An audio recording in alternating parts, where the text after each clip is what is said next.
Hello guys, welcome to another session. In this session, we are going to learn about child selectors in CSS. So let's jump into the Visual Studio Code to start our discussion. So we are into the Visual Studio Code and the setup which we are having for this example is the same whatever we are using earlier. So in this setup, we are having an HTML document along with the CSS which is being attached with this HTML document. If you remember our last session where we have discussed about descendant selectors, where we have applied the style to all the descendant element of this main tag, and within that we were having this p tag, and this p tag also the descendant of the main content. So that means whenever if we are applying any of the style using this descendant selector, then it was applying all the p tag which exist within the element of the main tag. Now suppose a scenario, this time I want to select only the child element of this main tag, not the child element of sub content. So if you remember that how we have written the CSS earlier, we have used main content, and here we have a specified p tag and we told that color is going to be green. So we have used this one. Now save it. So what it was doing, that it was applying this formatting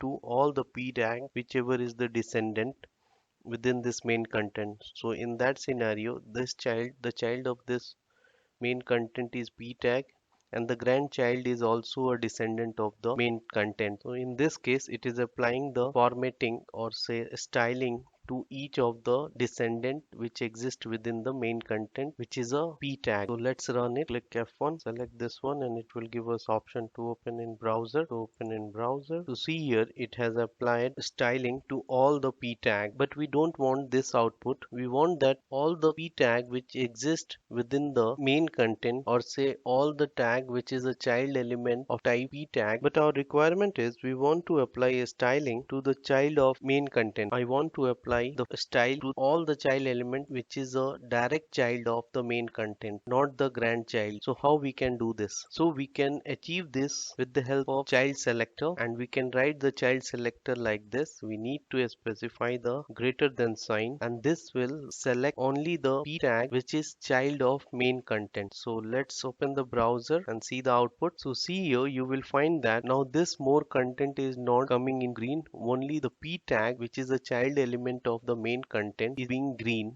because we have used child selector. And how we made the child selector? With the help of greater than sign. So let's understand it. So here we have mentioned that select the main content, and within that you have to select the p tag and apply this CSS rule to the p tag which is a child element of the main content, or say direct child element of the main content. So that's it guys, this is what I wanted to demonstrate you in this session. See you in the next session. Till then, bye bye, take care.